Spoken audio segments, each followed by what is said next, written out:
आज मु आपन को कहूची विवाहर बयस तो सेमती किसी न थाए कि केउठी केउ केउ जातक रे 20 वर्ष रे विवाह हो जाय थाए केउठी 40 वर्ष पर्यंत विवाह हो न थाए।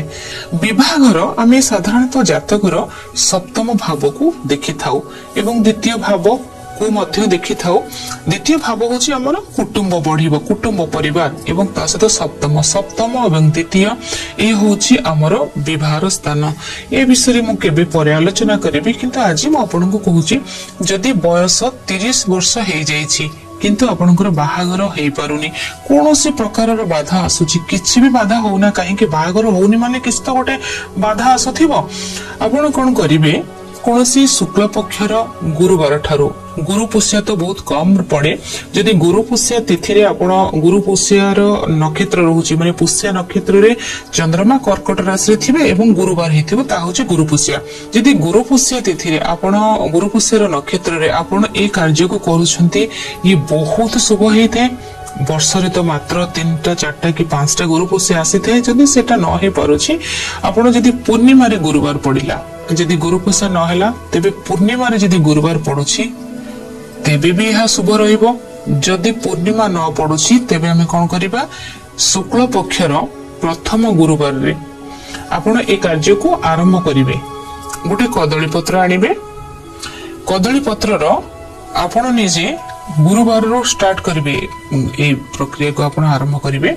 आपण हळदी एवं किछि गंगा जल और अल्प टिके क्षीर क्षीर गोटे 2 ड्रॉप पकेइबे, जल पकेइबे एवं आपण हळदी पकेइले। कदली पत्र रे प्रभाव थाए बुद्धंकर एवं कदली गछ जेतु बृहस्पतिंकर थाए, गछ बृहस्पतिंकर पत्र जेतु ग्रीन आमे बुद्ध को तांक सहित नेले। 2टी ग्रह आसिले एवं क्षीर गंगा जल ई होउछन्ती चंद्र एवं हळदी होउछन्ती बृहस्पति।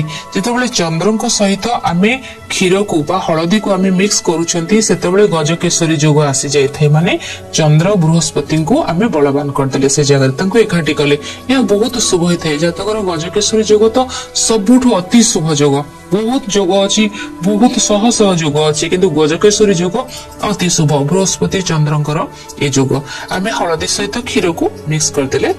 आपनकर जहार जी विवाह करिनाहते, जहांकर विवाहर 30 वर्ष हे जाईछि, से हळदी को नेकी आपण कोन करिवे जो शुभ विवाह लिखिबे, कदलीर पत्रर मझिरे लिखिबे शुभ विवाह पूरा लिखिबे। ओडिया रे लिखंतु, हिंदी रे लिखंतु, इंग्लिश रे लिखंतु, तेलुगु मराठी जोथरे लिखचंत लिखंतु आपनकर लैंग्वेज जोटा शुभ विवाह लिखितले। लिखिला परे से जो हळदी नेबे 2 साइड रे स्वस्तिक करिवे।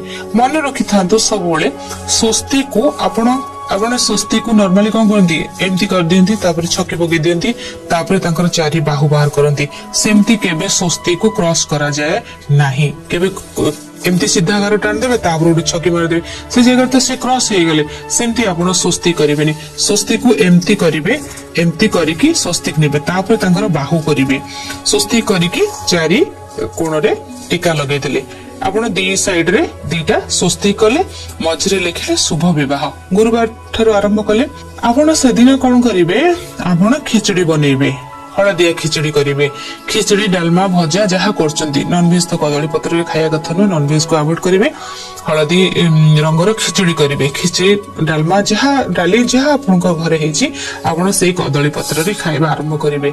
आपण जदि रेगुलर खाउछंती बहुत भलो, जदि इच्छा हला मझरे खिचड़ी खाइबेनी, अलगा कोन खाद्य खाइबे, अलगा बासन रे खाइबे, किंतु गुरुवार को गुरुवार एटा करि चलंतु, नहले लगातार भी आपण करि चलंतु। देखिबे आपनकर विवाहर जो बाधा आसुथिला, जो कष्ट आसुथिला, किछि भी बाधा थाउ ना काहे कि जो कष्ट थाउ ना काहे कि आपण श्रद्धा विश्वास र सहित जदि से क्रिया को आपण करूछंती तेबे आपणकर विवाहर बाधा कष्ट निश्चय भाव में दूर हो जिवो।